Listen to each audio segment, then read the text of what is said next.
Hello everyone. These are questions from exam papers, GCSE Higher Mathematics, and I'm going to start from the last exercise on the paper. This is paper 1 and 2020, and here I have a sector, as you can see from the screen, and a circle, and we have two shapes. The shape A is inside the sector, you see here on the screen, and is with radius. This is the 3x minus 1 is from the small sector, and the 5x minus 1 is the radius of the biggest sector, and the diameter of the circle is 2 minus 2x. So we need to see the diagrams and get the information that we need. So the angle is 45 degrees, the angle of the sector. And what we need to find here is to find the value of the x. We have also some more information. The area of the shape EA is equal to the area of the shape B. The shape B is a circle, but the shape A is not a sector, it's a part of a sector. So it is necessary to find the area of the A to make an equation.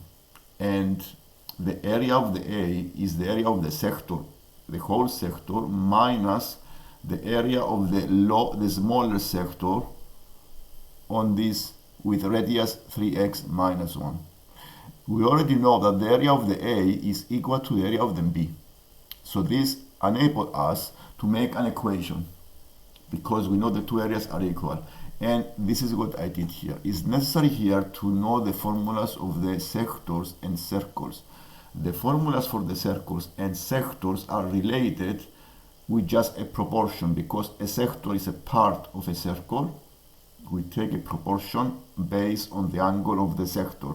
And I listed the formulas for the area and the perimeter of the circle. On the left, the area is pi r squared, perimeter is 2 pi r, and the sector is the angle divided by 360 times the area of the whole circle.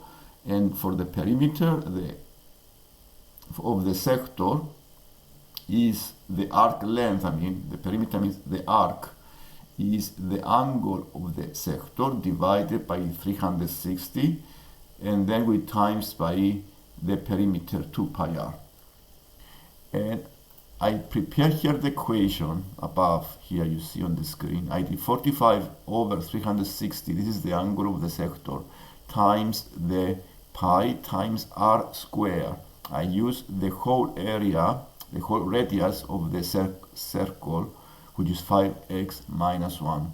And then I square it, and I subtracted the lower sector below. So I did, the angle is exactly the same, so I do 45 over 360.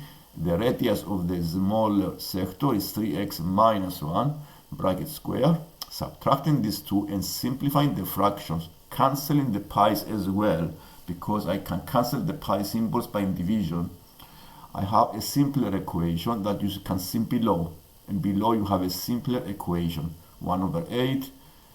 And I factorize 1 over 8 out of the brackets.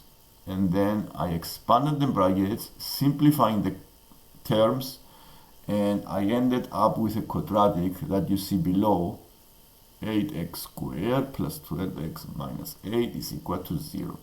This is the quadratic that I ended up below after simplifying this equation. And the next thing to do is to solve it either by factorizing or by using the quadratic formula. Here I divided by 4, so I have 2x squared plus 3x minus 2 equals 0.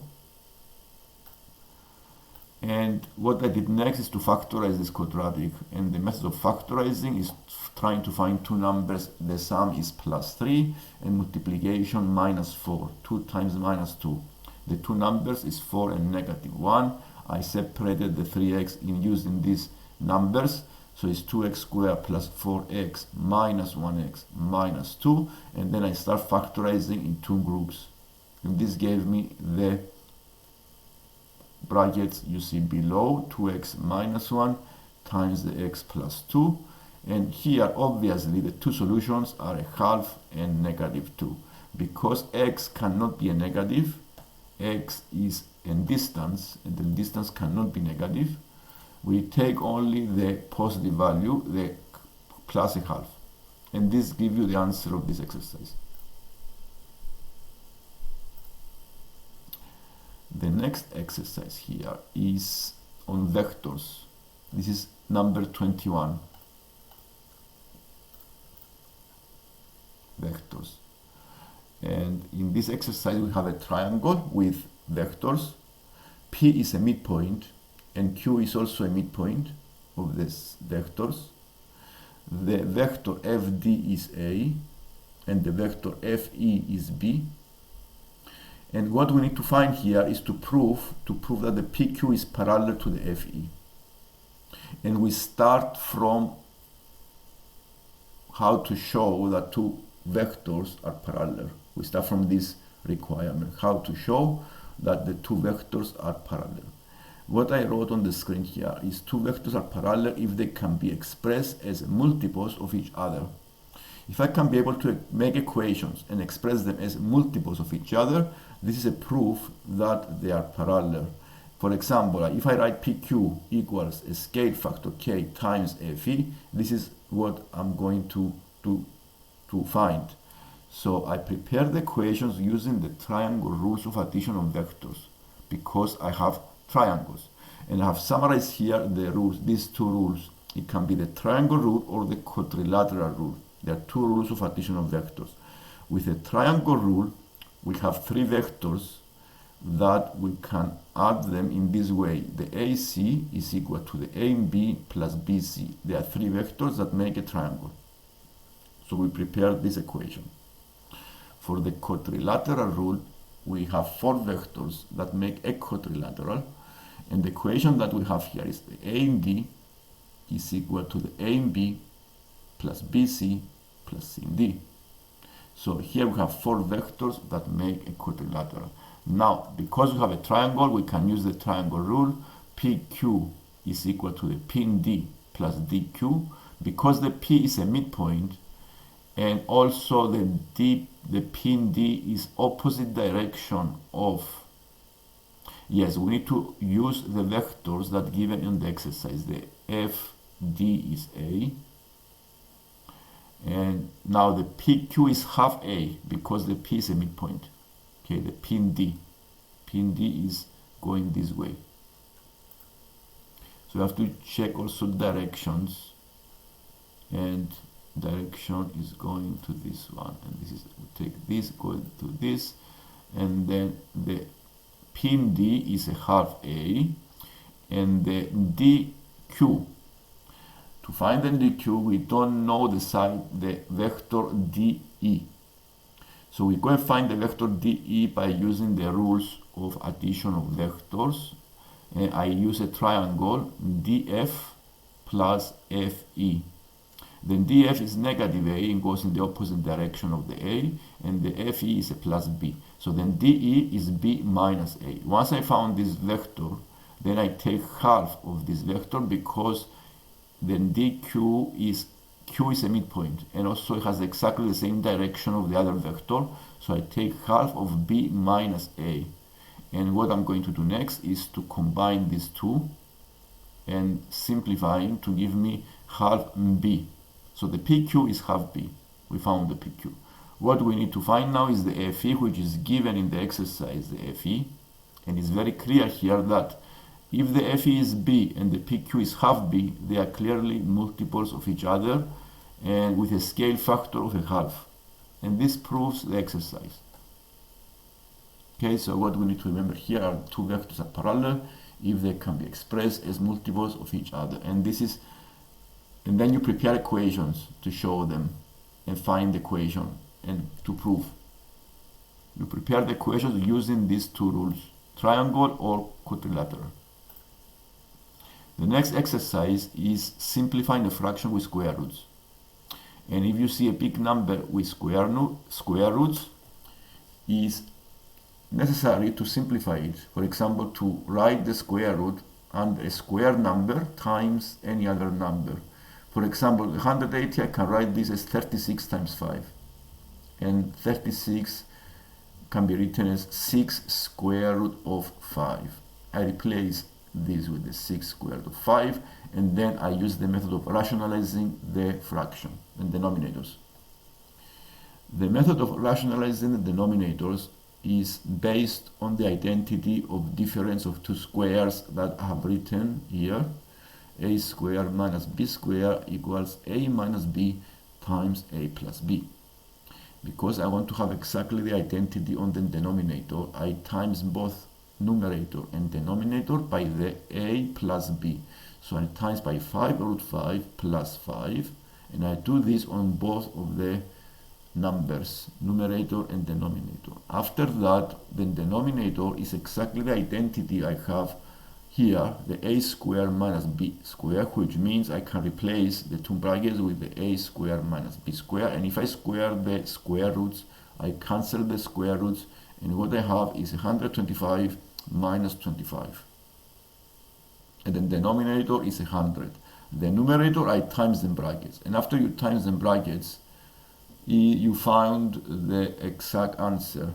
So it is 6 root 5 times 5 root 5 is 150. You do all the multiplications and all the additions, and you come up with this simpler fraction, 100 plus 20 square root of 5 over 100. You can split the fraction and write it as 1 plus 1 over 5 square root of 5. The next exercise is functions, and we need to find, we have here two functions, the f and the g. The f is 12 over square root of x, and then g is 3 bracket 2x plus 1. Then g5 is the value of g when the x is 5, and therefore we can replace the x with 5 and find the value of the g. The value of the g is 33. To find the value of the gf, 9, we need to find the function gf.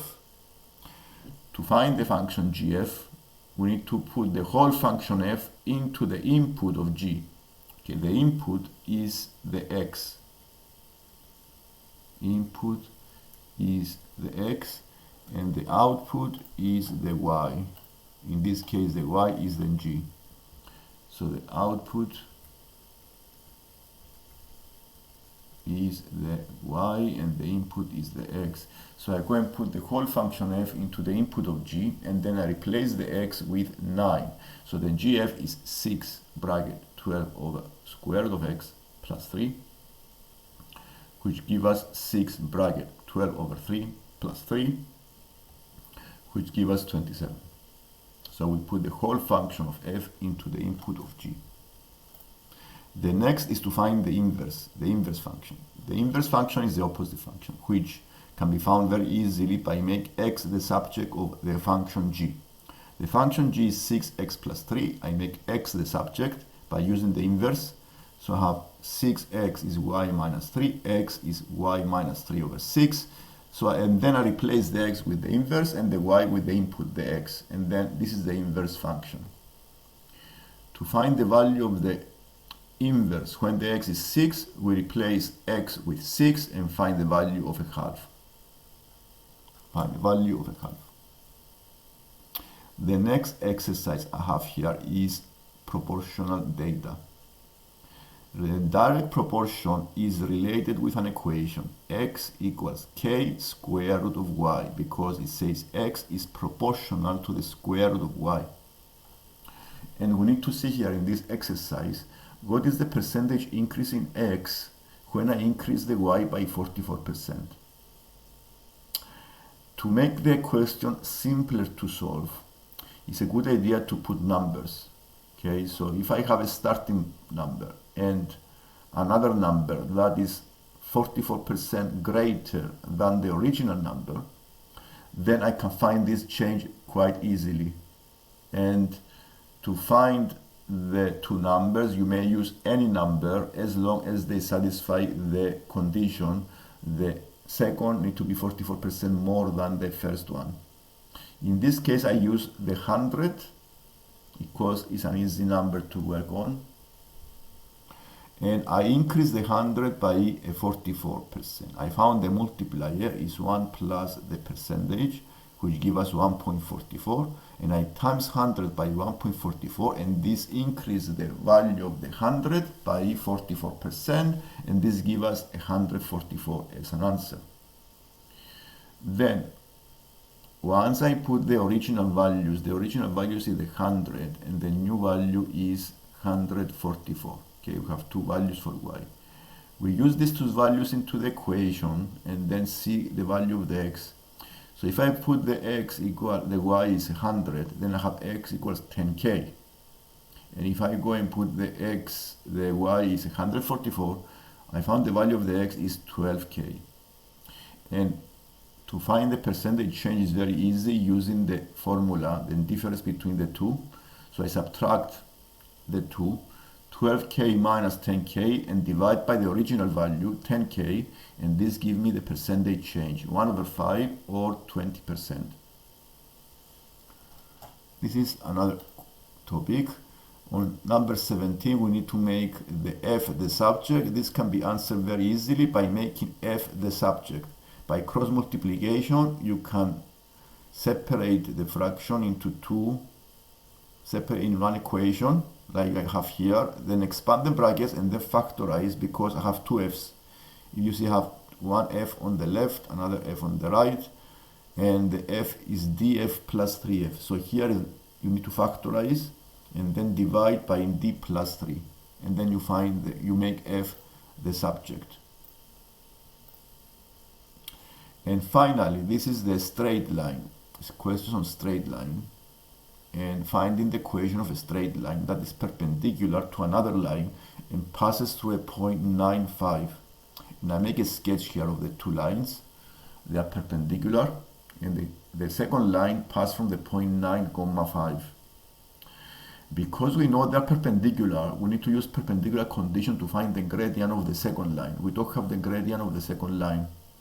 So we use the condition m1 times m2 is -1, and then I divide by 3. The gradient of the first line is 3, and then is -1/3 is the gradient of the second line. And once I found the gradient, I can replace this in the equation, -1/3 x plus c, and I use the point 9,5, and I put this into the equation. And what I can find the c. I can find the c here by calculations.